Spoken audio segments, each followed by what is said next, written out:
오늘 본문의 말씀으로 마태복음 강의 37번째 말씀, 이스라엘에서는 볼 수 없었던 믿음이라는 제목으로 말씀의 은혜를 함께 나누고자 합니다.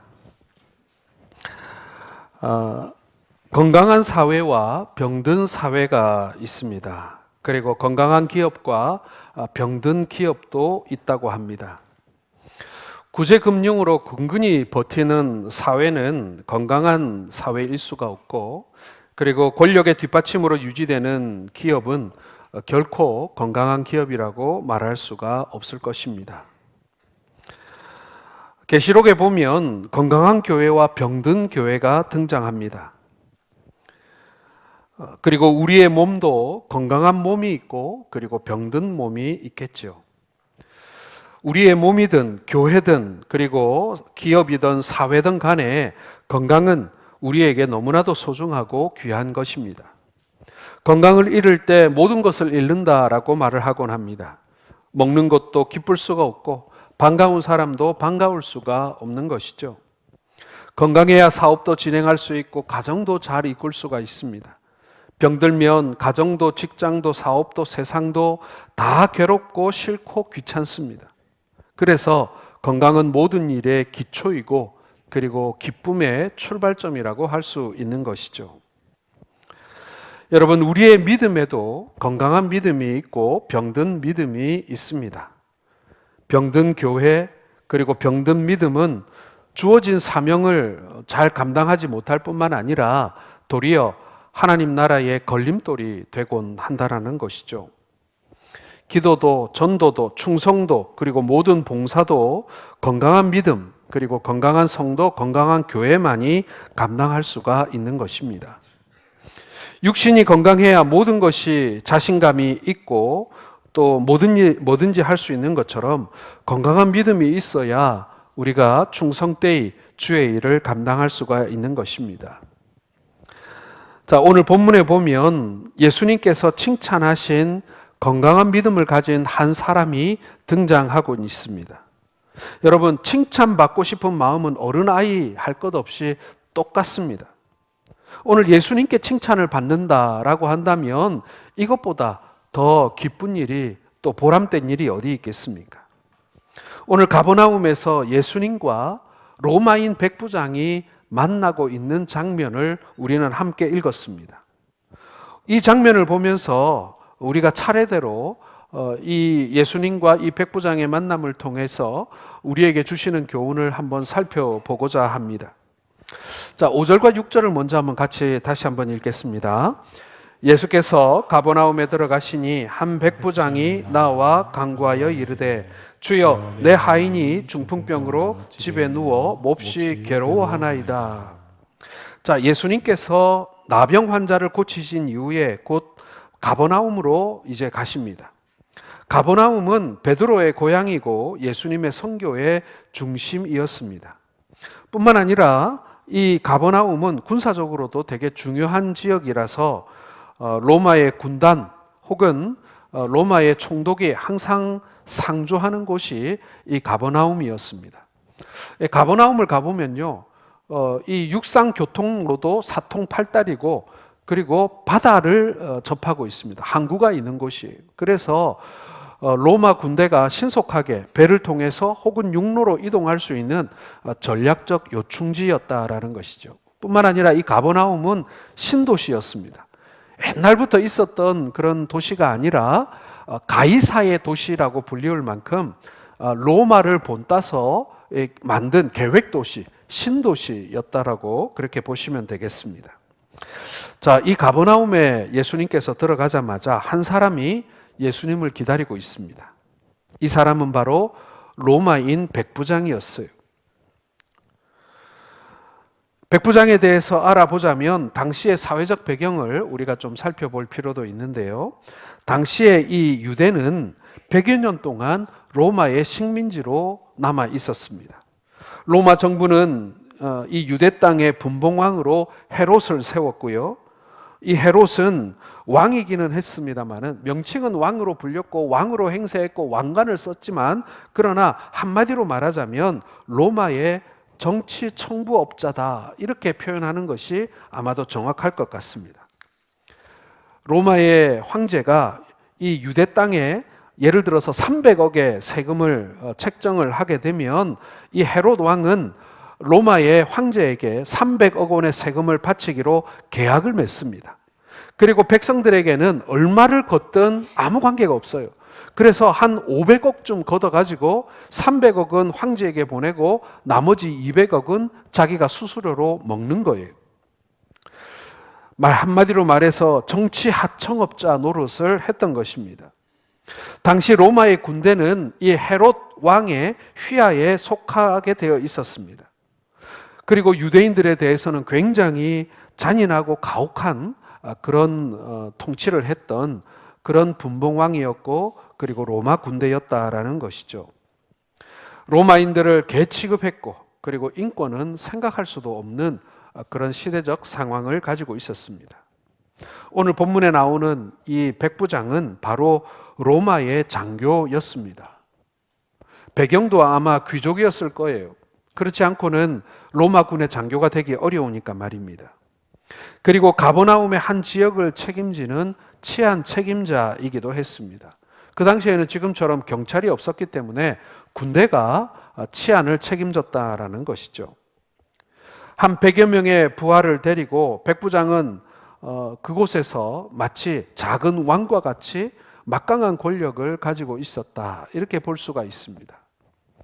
로마가 굉장히 큰 제국이기도 했습니다만은 로마의 이 지배 방법은 굉장히 효율적이었는데요. 이 백부장까지, 백부장 위에는 천부장이 있고 그 다음에 그 위에는 뭐 군단 사령관이 있고 군단장이 있고 이렇게 돼 있습니다만은 이 백부장까지 로마 황제가 직접 임명을 했습니다. 그만큼 이 백부장 정도 되면 로마 군대 안에서도 그리고 로마 사회 안에서도 상당한 힘을 가진 사람들이다, 이렇게 볼 수가 있는 것이죠. 그러다 보니까 이 이스라엘 사람들에게 이 백부장은 두려움의 대상인과 함께 원망의 대상이기도 했습니다. 한마디로 원수일 수도 있다라는 것이죠. 그런데 오늘 본문의 백부장은 이런 전형적인 나쁜 사람이 아니었다라는 것입니다. 오히려 유대인들을 돕는 그런 로마 군인이었다, 이렇게 볼 수 있습니다. 그러다 보니 이 유대의 장로들이 이 백부장의 인격을 높이 평가하고 있었다는 것이죠. 오늘 본문의 사건을 동일하게 다루고 있는 로마서 7장 5절에 보면 이 당시 이 유대는 로마인들에게 모든 재산을 착취당하고 있었기 때문에 굉장히 가난했다, 경제적인 어려움을 당하고 있었다, 이렇게 볼 수가 있습니다. 그래서 여러분, 유대인들에게 있어 정말 중요한 기관이 뭐냐면요, 회당이라고 하는 것입니다. 이 회당에서 사실 모든 것들이 다 이루어졌어요. 오늘날 우리가 사는 곳에는 뭐 관청도 있고 교육기관도 있고 뭐 복지기관도 있고 뭐 이게 다 있습니다만은 옛날엔 그런 게 없었잖아요. 2000년 전에 그런 게 어디 있습니까? 유대인들에게는 이 회당이라는 곳이 있어서 회당에서 공부도 가르치고 학교의 기능을 한 거예요. 그리고 이곳에서 가난한 사람도 구제하고요. 그리고 하나님 앞에 예배도 드리고요. 그리고 이곳에서 각종 크고 작은 회의도 주관하고, 그리고 심지어는 로마가 이렇게 허락한 재량 안에서 재판도 해야만 했습니다. 그래서 이 회당이라는 것이 유대 사회의 가장 핵심적인 공간이었던 거예요. 그러나 그 동네 사람들이 너무나 가난하거나 혹은 이 동네 주민의 숫자가 적으면요, 회당을 세울 수가 없었던 거예요. 그래서 회당 대신 그 동네에서 제일 큰 집을 골라가지고 회당의 역할을 했던 것입니다. 자, 그런데 이것을 안타깝게 여긴 백부장이 자신의 사재를 털어서 이 유대인들을 위하여 회당을 세워주었다라는 것입니다. 이건 정말 특별한 일 아니겠습니까, 여러분? 이 로마의 이 군인들은요, 이 식민지에 오게 되면 뭐에 제일 관심이 많으냐면 부를 축적하는 데 가장 관심이 많습니다. 어떻게든지 이 식민지 백성들을 착취해가지고 자기의 재산을 늘려서 로마에 있는 고관 대작들에게 뇌물을 바칩니다. 그래야 다시 로마로 이렇게 불려 올라가서 높은 자리에 오를 수 있기 때문에 이 로마의 군인이든 정치인들이든 식민지에 이렇게 먼 오지로 이렇게 파견을 가게 되면요, 열심히 돈을 모아가지고 로마로 보내었던 것입니다. 자, 이 백부장도요, 성공을 위해서라면 돈을 아껴야 되고, 그리고 이 유대인들에게 돈을 빼앗아서 로마에 있는 정치인들한테 뒷돈을 대야 돼요.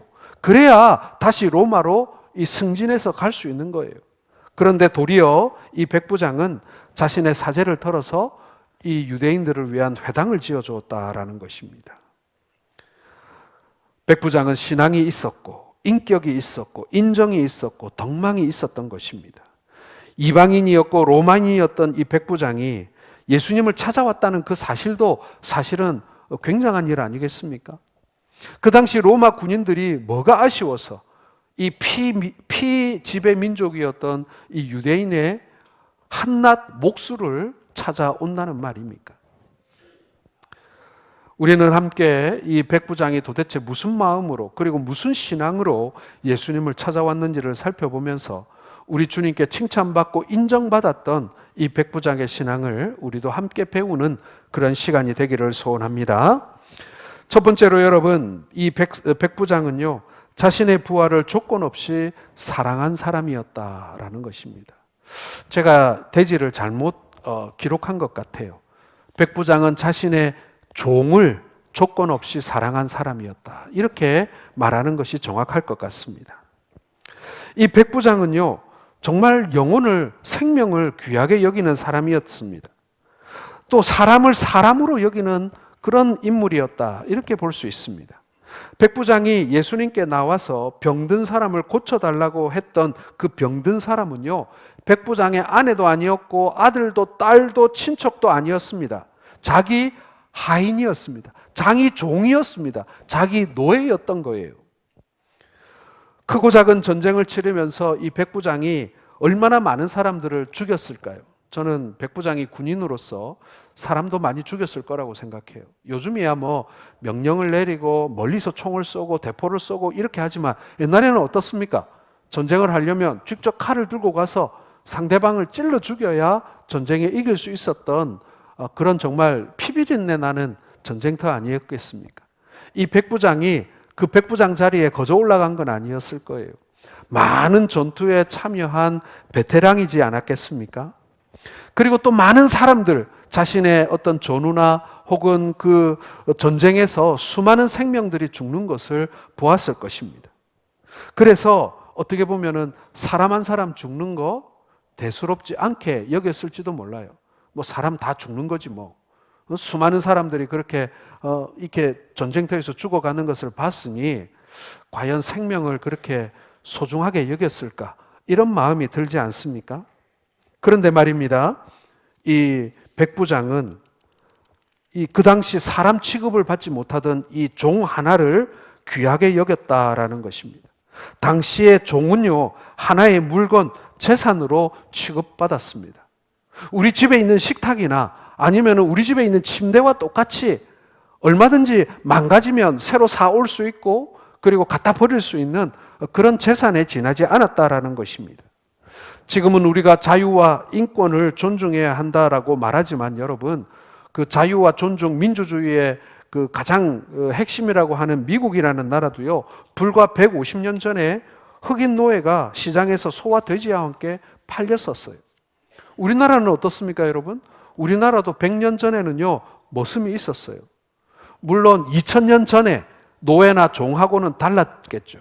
하지만은 우리나라도 불과 한 세기 전에는요, 종이 있었던, 그리고 조금 더 거슬러 올라가면 그들을 이렇게 소유해서 사고 팔 수 있는 그런 나라가 바로 우리나라였습니다. 100년, 150년 전에도 사람이 그렇게 물건처럼 시장에서 매매되었는데 2000년 전에는 어땠겠습니까? 종이 죽는다고 해서 또 혹은 종을 죽인다고 해서 아무런 문제가 되지 않던 때였습니다. 그런데 백부장은 자기 하인의 아픔을 안타깝게 여겼습니다. 정말 특별한 사람이라는 생각이 안 드십니까? 백부장은 사람을 사람으로 여겼고 사람을 사랑하는 사람이었습니다. 지금 우리가 살고 있는 이 세상에도요, 병든 부모를 버리는 자식이 있는가 하면 병든 자식도 버리고 형제도 버리는 그러한 냉정한 세상인데, 오늘 본문의 백부장은 자신의 종을 끔찍히 사랑하는 모습을 우리에게 보여주고 있습니다. 사랑하는 성도 여러분, 예수님께서 내 이웃을 내 몸과 같이 사랑하라고 하신 그 계명이요. 지금 우리가 생각할 때 뭐 사람들은 다 그렇게 사랑하고 존중하고 그렇게 살아야지라고 우리는 지금 생각할지 모르지만 2000년 전을 한번 생각해 보세요. 그 말이 그렇게 호락호락한 말이 아니었어요. 너는 자신은 사랑하고 원수는 미워하라는 것이 그 당시의 사회의 상식이었습니다. 그리고 계명을 따라 사람들에게 정죄하고 사람들을 판단하고 벌 주는 세상이었던 거예요. 그런데 이 백부장은 사람을 존중하는 그런 인물이었다라는 것입니다. 몇 해 전인가 경기도 고양시에 있는 아파트에서 있었던 일을 신문기사로 본 적이 있습니다. 이 아파트 입주자 대표회의에서 20명의 아파트 경비원 중에 10명을 해고한다라는 결정을 해서 주민들에게 그것을 알렸습니다. 현관문은 자동화되었고 그리고 경비원들의 최저임금이 인상되었으니 이 경비원의 숫자를 줄임으로 인해서 10명만 줄이면 아파트 안에 있는 보도블록을 새로 교체할 수 있다라는 의견과 그리고 만약에 이 아파트 경비원들을 줄이지 않으면 한 가구당 8,000원씩 그 관리비가 인상될 수밖에 없다라는 내용을 주민들에게 알리게 되었습니다. 어떻게 보면은 경제적으로 보자면 그리고 합리적으로 생각해 보자면 당연한 결정일 수 있는 것이죠. 자, 그런데 이 결정이 있고부터 매일매일 주민들이 소자보를 붙이기 시작했습니다. 어떤 사람은 종이에다 써서 붙이고 어떤 사람은 포스트잇에다 써서 붙이고 하면서 그 아파트 게시판에 주민들이 이 글을 써 붙이기 시작한 것입니다. 주로 경비원 구조조정에 반대하는 글들이었습니다. 몇 명을 자르면 몇 억이 절감한다라는 식으로 결정하는 것은 좋지 못하다라는 것입니다. 경비원들은 경비 업무는 물론이거니와 분리수거, 택배 전달, 낙엽 치우기, 화단 가꾸기 등과 같이 이 관리비 계산에 잡히지 않는 수많은 수고를 하고 있었다라는 것입니다. 경비원들에게 최저임금의 인상은 삶의 질을 개선해 주기 위한 최소한의 일이라고 사람들은 의미를 부여했습니다. 사람들이 보도블록보다 소중하다는 의견도 있었습니다. 관리비 한 집에 8,000원씩 더 내고 이분들 자르지 말자라는 의견들이 나왔던 것입니다. 그리고 입주자 대표회의는 새롭게 투표를 해서 이 20명의 경비원의 고용을 유지하기로 결정을 했다라는 그런 기사를 본 적이 있습니다. 사랑하는 성도 여러분, 우리는 얼마나 우리의 이웃들과 우리 주변에 있는 사람들을 소중히 여기는지 한번 살펴보기를 원합니다. 오늘 이 백부장이 한낱 물건에 지나지 않는 물건과 같이 취급되고 있던 자신의 종을 그리고 자신의 하인을 귀하게 여겼습니다. 그리고 이것을 우리 주님께서는 칭찬하셨다라는 것입니다.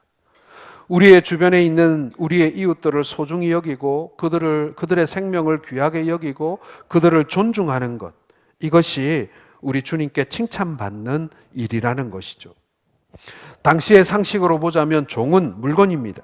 사고 팔 수도 있고 죽일 수도 있고 자기 재산 목록 중에 하나일 뿐이었습니다. 그런데 이 종이 중풍병에 걸렸어요. 이 중풍병에 걸린 하인은 도무지 주인에게는 도움이 되지 않습니다. 오히려 거추장스럽습니다.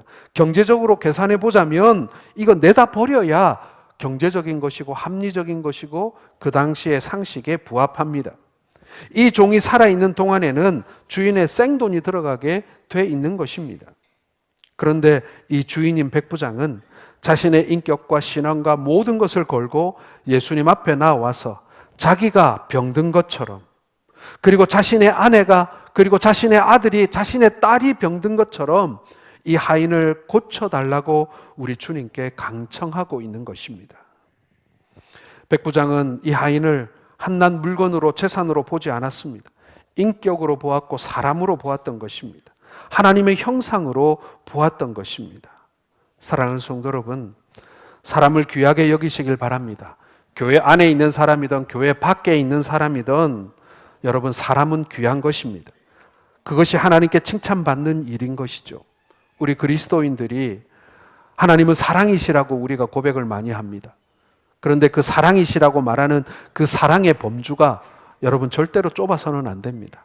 많은 이들을 우리는 사랑해야 하고, 그리고 그 사랑이, 예수 그리스도의 사랑이 전달되어야 합니다. 백부장을 칭찬하셨던 그 주님의 칭찬을 받는 우리 성도들 되시기를 주의 이름으로 축원합니다. 두 번째로 여러분, 이 백부장의 겸손함을 예수님께서는 가치 있게 보셨다라는 것입니다. 여러분, 이 백부장은 로마군의 장교입니다. 지휘관입니다. 그럼에도 불구하고 오늘 주님께 엎드려 기도했습니다. 여러분, 간구한다라는 것은요, 기도한다라는 것입니다. 우리가 신앙의 역사를 원한다면 예수님 앞에 계급장 떼고 가야 합니다. 교회에 와서 계급장 달고 다니면 안 됩니다. 내가 그래도 사장인데, 박사인데, 내가 무엇인데 그러면 안 됩니다. 교회는 누가 나오든 다 성도로 나오는 것이고 신자로 나오는 것이고, 그리고 우리는 주님 앞에 용서받은 죄인일 뿐이라는 것입니다. 주님 앞에 기도도 할 수 있고 무릎도 꿇을 수 있고 그래야 합니다. 내가 누군데 라고 하는 이 계급장 달고 나와서 목에 힘을 주면요, 그 사람이 바로 영적 중풍병자이고 나병 환자인 것입니다. 사람들 중에는 간혹 교회에 나와서도 자신의 사회적 지위와 급을 따지는 사람들이 있습니다. 그래서 그런 사람들이 좀 있어야 내가 교회에서 좀 사람들도 만나고 교제하고 할 수 있다라고 생각을 합니다. 자신의 눈높이를 낮추거나, 그리고 자신의 이 자세를 낮추어서 다른 사람들에게 자신의 눈높이를 맞춰주는 것에 사람들이 되게 인색하다라는 것이죠. 그래서 누가 교회에서 교수님, 아니면 은행장님, 아니면 사장님, 아니면 대표님 이렇게 인정해 주는 것을 너무나 좋아하는 사람들도 있더라는 것입니다. 사랑하는 성도 여러분, 우리가 이것을 좀 내려놓아야 합니다. 우리 인생 계급장, 우리가 사회에서 딴 계급장, 우리 주님 앞에 내려놓아야 합니다. 그러지 않으면요, 사람들 앞에서뿐만 아니라 우리 주님 앞에서도 그 계급장 자랑하게 돼 있어요. 백부장은 예수님께 나온 것으로 끝나지 않습니다. 오늘 간구하여 이르되라고 돼 있죠. 이것은요, 우리 주님 앞에 기도했다라는 것입니다. 겸손하게 주님 앞에 나올 뿐만 아니라 간구하는 신앙의 소유자였다라는 것입니다. 백부장 정도 되면 말이죠, 나사렛에서 왔던 이 목수 예수에게 참 내가 부탁이 있어서 왔는데 내 종이 좀 아프다는데 당신 병을 잘 고친다고 하는데 내 종 좀 고쳐주면 안 되겠어? 요 정도 할 만하잖아요. 요렇게 얘기할 만하잖아요. 그런데 오늘 간구하여 이르되라고 돼 있어요. 간구가 무엇입니까, 여러분? 기도입니다, 기도. 도대체 어떤 믿음을 가지고 있었기에 이 로마인이 말이죠, 예수님께 나와서 그리스도라고 인정하니까 그 앞에 간구했을 것 아닙니까? 오늘 말씀 뒷부분에도 보면요, 이 백부장이 주여 내 집에 들어오심을 나는 감당하지 못하겠나이다 라는 말씀이 나옵니다. 이 백부장이 예수님이 그래 내가 가서 고쳐줄게 하니까 이렇게 말했잖아요. 이 고백은요, 예수 그리스도께서 어떤 분인가를 이 백부장이 너무나 잘 알고 있는 거예요. 이분은 하나님이시거든요. 그리스도시거든요. 그래서 이분은요, 지금 여기 계시지만 저기 계시기도 하고, 여기 계시지만 저기서 일하실 수도 있는 분이다. 즉 예수님의 신성, 그 신성 중에서도 초월성을 알고 있는 그런 사람이라는 것입니다. 무소부재하신 분이라는 거예요. 그분이 안 계신 곳이 없다는 거예요. 그분의 역사가 미치지 않는 곳이 없다는 것을 이 백부장이 알고 있는 거예요.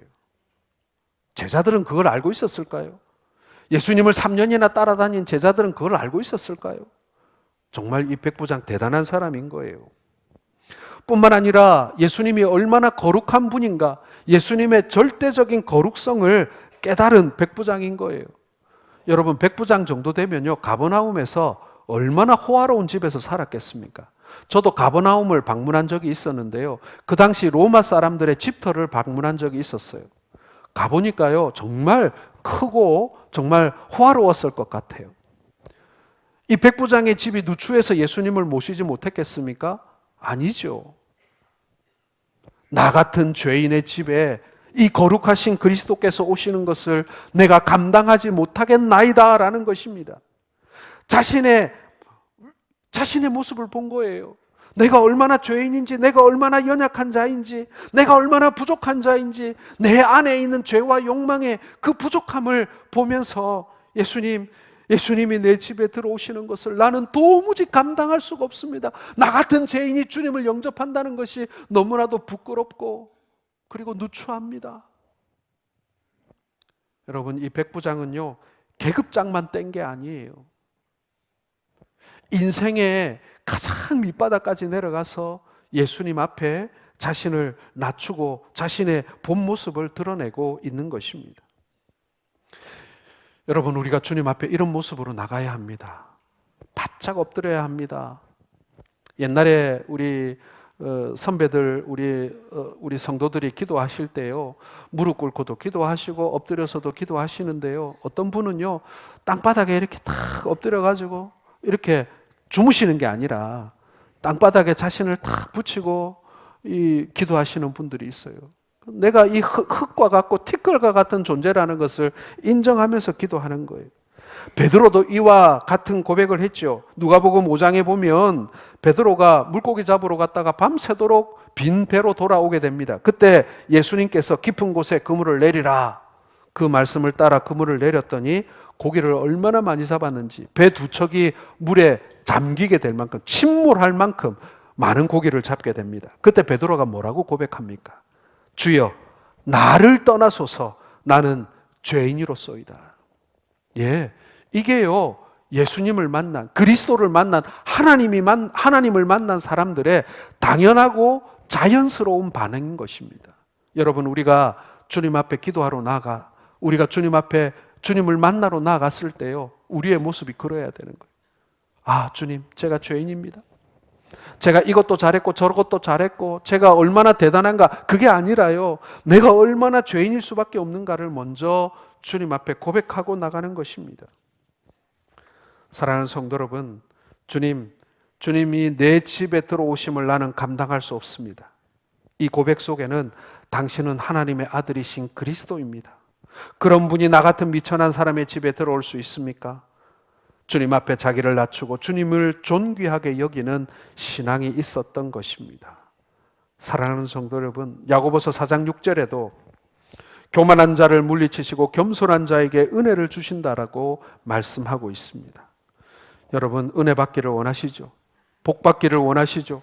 하나님의 도우심을 받기를 원하시죠? 그러면요, 필수적으로 겸손한 자로 주님 앞에 나가실 수 있기를 바랍니다. 세 번째로 여러분, 오늘 백부장의 믿음이 가지고 있는 또 하나의 가치는 뭐냐면요, 이방인임에도 불구하고 말씀에 대한 확신이 있었다라는 것입니다. 자, 8절 한번 보시기 바랍니다. 같이 읽겠습니다. 다만 말씀으로만 하옵소서, 그러면 내 하인이 낫겠사옵나이다. 자, 왜 예수님이 이 백부장을 그렇게 칭찬하셨는가? 다만 말씀으로만 하옵소서. 여러분, 백부장의 신앙은요, 말씀을 의지하고 믿는 신앙이었다라는 것입니다. 여러분, 성도들 중에도 여러 유형의 성도들이 있습니다. 그 중에서도요, 체험을 좋아하는 그런 성도들이 있긴 합니다. 신비스러운 거 좋아하시기도 하고요. 그리고 사실은 꿈을 되게 중요시하는 그런 분들도 간혹 있기도 합니다.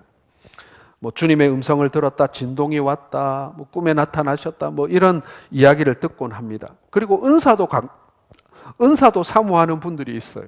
저는요, 우리 기독교 신앙이 이 체험만이 전부는 아니지만 그러나 체험의 영역이 분명히 있기 때문에 저는 우리 신앙이 체험의 신앙이라고 생각을 합니다. 그래서 우리가 은사도 받기를 원하고 또 여러 가지 또 하나님을 만나는 체험들도 있다고 생각합니다. 그러나 이 체험은요, 표준이 될 수는 없습니다. 체험은 사람에 따라 다르기 때문에 자기 체험이 공통된 신앙의 표준이 될 수 없는 거예요. 예를 들어서 이런 거죠. 방언을 받은 사람이 방언받지 못한 사람들 보고 당신들 믿음은 그거 가짜야, 엉터리야, 아니면 형편없어, 이렇게 말할 수 없는 것 아닙니까? 그러므로 그 은사나 체험이 신앙의 표준이 될 수 없어요. 그러면 무엇으로 기준을 삼아야 하는가? 바로 하나님의 말씀인 것입니다. 오늘 본문의 백부장의 신앙이 위대하다라는 것은요, 다만 말씀으로만 하옵소서라고 하는 이 말씀의 신앙, 이것이 바로 예수님께 칭찬받았던 위대한 신앙인 것입니다. 여러분, 우리의 신앙, 이 기독교 신앙은 말씀의 신앙입니다. 하나님께서 말씀해 주신 성경 66권을 온전히 믿는 믿음이 여러분 최고의 신앙인 줄 믿으시길 바랍니다. 어떤 사람들은 믿음에는 이유와 조건이 없다, 무조건 믿기만 하라 라고 말합니다. 여러분, 이 믿음이요, 참 잘 믿는 믿음 같지만 그렇지 않습니다. 여러분, 우리의 믿음에는요, 믿을 수 있는 이유와 조건이 다 있습니다. 성경에 그것이 다 기록되어 있고 우리에게 적용할 수 있어요. 그러니 그거 다 따지지 말고 무조건 믿기만 해라, 그렇게 하면 안 돼요. 성경에 있는 말씀을 뜯어보고 살펴보고 내 삶에 적용해 봄으로써 내가 믿어야 하는 이유와 조건, 그리고 필연적인 그 사명을 우리는 성경을 통해서 발견할 수가 있다는 얘기입니다. 예수를 믿는다는 것은 감정만으로 되는 것이 아닙니다. 어떤 사람은 감정에 사로잡혀서 금방이라도 기적이 일어날 것처럼 흥분하다가도 환경이 조금만 흔들리고 사람들이 지지해 주지 않으면요, 금방 좌절하고 신앙마저도 까먹어버리는 사람들이 얼마나 많은지 모릅니다. 왜 그렇습니까? 말씀을 믿는 뿌리가 없기 때문에 그렇습니다. 말씀이라고 하는 기준이 없기 때문에 갈팡질팡하는 것입니다. 세계적인 부흥사였던 D.L. 무디 목사님은 이런 말을 했어요. 창세기 1장 1절에서 계시록 22장 22절의 끝절까지 아멘으로 받아들이는 믿음이 참 믿음이요 귀한 믿음이다 라고 말입니다. 사랑하는 성도 여러분, 이 말씀을 우리의 삶의 기준으로 삼는 우리 성도들 되시기를 주의 이름으로 축원합니다. 마지막 네 번째로 여러분, 이 백부장은요, 자신의 삶의 경험과 믿음을 하나로 잘 조화시킨 균형 잡힌 그리스도인이었다라는 것입니다. 자, 백부장은 9절에서 자기 삶의 경험을 활용하고 있습니다. 같이 읽겠습니다. 시작. 나도 남의 수하에 있는 사람이요 내 아래에도 부사가 있으니 이더러 가라 하면 가고 저더러 오라 하면 오고 내 종도로 이것을 하라 하면 하나이다. 자, 이 사람은요, 남의 수하에도 있어 보았고 상관으로도 있어 본 사람입니다. 놀라운 사실은 이 사람이 자기 직업의 경험을 통해서 천국의 비밀을 깨달았다라는 것입니다. 이 사람의 직업은 직업 군인이에요. 직업 군인으로서 수많은 전쟁터를 다녀본 결과 그 자신의 직업 속에서 하나님 나라의 DNA를 발견해낸 거예요. 군인은 명령 계통에 죽고 삽니다. 자기도 남의 수하에 있을 때 가라면 가고 오라면 왔습니다. 그러므로 천지의 대주제이시고 만왕의 왕이신 주님께서 내 종의 병이 나을지어다 라고 명령만 내리면 천군천사가 동원되어 종을 괴롭히던 원수 마귀를 몰아내지 않을 수가 없다. 이거는 군사학적으로 당연한 것이다. 이렇게 판단했던 것입니다. 여러분, 우리도 우리의 모든 직업과 일 속에서 하나님의 인도하심의 섭리를 발견할 수 있기를 바랍니다. 저는 목사이기 때문에요, 사실 수많은 직업을 가진 사람들을 저는 지금까지 만나왔습니다.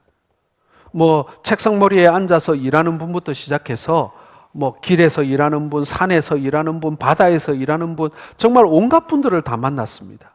그런데 그 분들 중에서 믿음 좋은 분들을 딱 만나보면요, 자신의 직업 속에서 하나님의 그 창조의 원리, 하나님의 구원의 섭리를 깨닫고 계시는 것을 제가 본 적이 있어요. 농사를 짓는 분들은요, 이 농작물이 자라는 것을 보고 하나님께서 그것을 자라게 하시는 것을 보면서 그 하나님의 섭리를 배우더라고요. 물고기를 잡는 분들은요,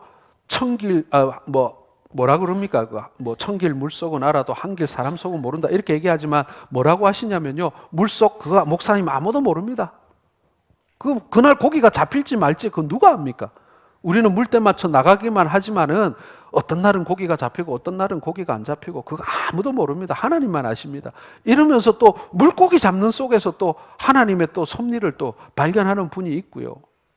하여튼 온갖 직업 속에서요, 자신이 일하고 있는 그곳에서 하나님의 섭리를 경험하는 사람들의 이야기를 정말 많이 듣습니다. 왜 그렇겠습니까, 여러분? 하나님께서요, 우리가 하는 일에 관심이 있으시기 때문에 그런 거예요. 하나님께서 내가 하는 일에 간섭하고 싶어서 그러시는 거예요. 자, 아들이 커피 사업을 한다고 하면요, 아버지는 그때부터 걱정이 됩니다. 길가에 나가면 카페가 저렇게 많은데 우리 아들이 먹고 살라나 어쩔라나. 그래서요, 우리 아들 가게가 아니라 남의 가게 가면요, 물어봅니다. 이 커피 어느 나라에서 온 거예요? 하고 물어봅니다. 그리고 하루에 몇 잔씩 파냐고 물어보고, 한 잔의 이익은 얼마나 나냐고 물어보고, 힘들지 않느냐고 물어보고, 남의 가게 가가지고 꼬치꼬치 물어봅니다. 왜요? 내 아들이 이걸 하거든요. 여러분, 하나님께서도요, 우리의 생업에 얼마나 관심이 많은지 몰라요. 여러분들의 직업에, 여러분들의 직장에, 여러분들이 하는 이제 밥 먹고 사는 그 생업에 우리 주님께서는 엄청난 관심을 가지고 계시고 지켜보십니다. 자기의 자녀가 하는 일을 어떻게 부모가 모른 척하고 무관심할 수 있겠습니까? 그래서 여러분, 우리의 모든 일 속에는요, 하나님의 숨겨놓은 코드가 있습니다. 여러분들이 하는 생업, 여러분들의 직장, 여러분들의 삶의 터전에는요, 마치 보물찾기 할 때 그 보물을, 그 종이 쪽지 숨겨놓은 것처럼요, 하나님께서는요, 구석구석에 당신의 코드, 당신의 은혜를 감춰 놓으셨다는 거예요. 그래서 여러분, 우리가 믿음의 눈으로 보면요, 내 직업, 내 일터, 내 생활의 이 모든 영역에요, 하나님이 계시다는 것을 우리가 발견하게 됩니다. 하나님의 은혜가 있다는 것을 알게 되는 거예요. 신앙 좋은 사람들은 그걸 쪽쪽 잘 찾아냅니다. 그러나 우리가 영적으로 어두워지면요, 교회 안에 하나님과 교회 밖에 하나님으로 구분하게 됩니다. 교회 안에는 하나님 계시지만 교회 밖에는 하나님 안 계신 것처럼 그렇게 살게 되는 것이죠. 사랑하는 성도 여러분, 내 삶 속에 하나님이 계심을 고백하시기 바랍니다. 그러면요, 그때부터는 내 일이 아니라 하나님의 일이 되는 것이고요, 나의 성공이 아니라 하나님의 성공이 되는 것입니다. 혹은 내가 실패하거나 내가 좌절할 때 그것은 나의 슬픔이 아니라 곧 아버지 하나님의 슬픔이기도 하다. 하나님께서 모든 한 걸음 한 걸음을 인도해 주시고 책임지심을 여러분 믿으시기를 바랍니다. 오늘 백부장의 믿음을 보신 예수님이 감탄하시는 것은요, 네가 군인인데, 백부장인데, 사람을 죽이는 직업이고 어떻게 보면 이 유대 백성들을 탄압하는 그런 직업을 가지고 있는 네가 하나님 나라의 원리를 깨달았다는 것이 예수님 너무나 신기하고 그리고 칭찬할 만한 것입니다. 놀랍게 여기셨다라고 되어 있습니다. 예수님이 기이하게 여기신 거예요. 정말 이 사람은 인격자구나. 이 사람은 백부장이라서 얼마든지 사람을 쉽게 버리고 죽이고 할 수도 있는 사람인데 한 영혼을, 그것도 종을 귀하게 여기는 사람이구나. 진짜 신기하다. 뿐만 아니라 이 사람은 율법이 없고 하나님 말씀도 듣지 못했던 불신 가정에서 자라난 이방인 백부장인데, 로마인인데 예수님을 알았다. 그리스도를 알았다. 이만한 수준 높은 믿음을 가졌다. 이게 예수님께서는 신기하신 거예요. 가룟 유다는요, 3년을 예수님 따라다녔잖아요. 예수님의 교훈을 듣고 예수님이 행하시는 이적을 보았고 5,000명에게 떼어주는 떡을 먹었지만 은 30에 예수님을 팔아넘겼잖아요. 그런데도 예수님을 처음 만나는 이 백부장은 3년을 따라다닌 제자보다 훨씬 더 수준 높은 믿음을 가지고 있었던 사람이라는 것입니다. 사랑하는 성도 여러분, 예수님이 말씀하신 이만한 믿음은요, 위대한 믿음, 엄청난 믿음, 큰 믿음, 그리고 너의 믿음대로 되어지는 믿음을 의미하는 것입니다. 여러분, 믿음은 혈통으로, 가문의 전통으로 이어지는 것이 아닙니다. 아버지가 신앙생활 잘했다고 해서 아들이 신앙생활 잘하는 것 아니더라고요. 목사 아들, 장로 아들이라고 해서 신앙생활 잘하는 것도 아닙니다. 공부 많이 했다고 되는 것도 아닙니다. 그래서 누가복음 7장 9절에 보면 예수님도 백부장의 믿음을 기이 여기셨다라고 그렇게 말씀하고 있습니다. 사랑하는 성도 여러분, 우리가 믿음 생활합니다. 이왕 믿음 생활하는 거, 예수님께 이만한 믿음, 큰 믿음, 놀라운 믿음, 상식을 뛰어넘는 믿음을 가졌다라고 칭찬받으면 얼마나 좋겠습니까? 그리고 그런 칭찬 받을 수 있기를 바랍니다. 오늘 백부장은요, 이방인이었어요. 자기 마음대로 살아도 될 만큼 권력도 재물도 그리고 그런 위치에 있던 사람이었지만, 그러나 그는 예수님을 인정하고 예수님 앞에 자신을 낮추었던 사람입니다. 예수님이 뭐라고 합니까? 너의 믿음대로 될지어다라고 말씀합니다. 사랑하는 성도 여러분, 이것이 예수님이 백부장에게 준 선물이고 오늘 우리에게 주시는 선물임을 믿으시길 바랍니다. 오늘 이 백부장과 같은 그 믿음을 갖게 될 때 예수님께서 네가 믿고 있는 그 믿음대로 이루어질 것을 예수님께서 선포하고 계시는 거예요. 우리가 믿음대로 살고 우리가 예수님을 꼭 붙들고 주신 말씀을 붙들고 살아가게 되면요, 내가 믿고 내가 소원하는 대로 우리 주님께서 이루어 주심을 여러분 믿으시기를 바랍니다. 믿지 않는 자에게는 하나님도 어쩔 수 없다. 이거 누가 한 말이냐면 어거스틴이 한 말이에요. 믿지 않는 자에게는 하나님도 어쩔 수가 없다. 우리가 하나님을 믿기만 하면 우리는 어느 곳에 어느 순간에도 하나님의 능력을 체험하게 되는 것입니다. 우리가 믿은 만큼 하나님께서 우리에게 주십니다. 믿지 않으면 할 수 없는 거예요. 내 입을 크게 열라 내가 채우리라고 우리 주님께서 약속해 주셨습니다. 여러분, 큰 믿음, 큰 바람을 가지고 우리 주님 앞에 믿음으로 입을 크게 열 때 우리 주님께서 너의 믿음대로 이루어 줄 것을 약속하고 계시는 것입니다. 여러분, 이 믿음으로 살아가시는 우리 성도들 되시기를 주님의 이름으로 축원합니다.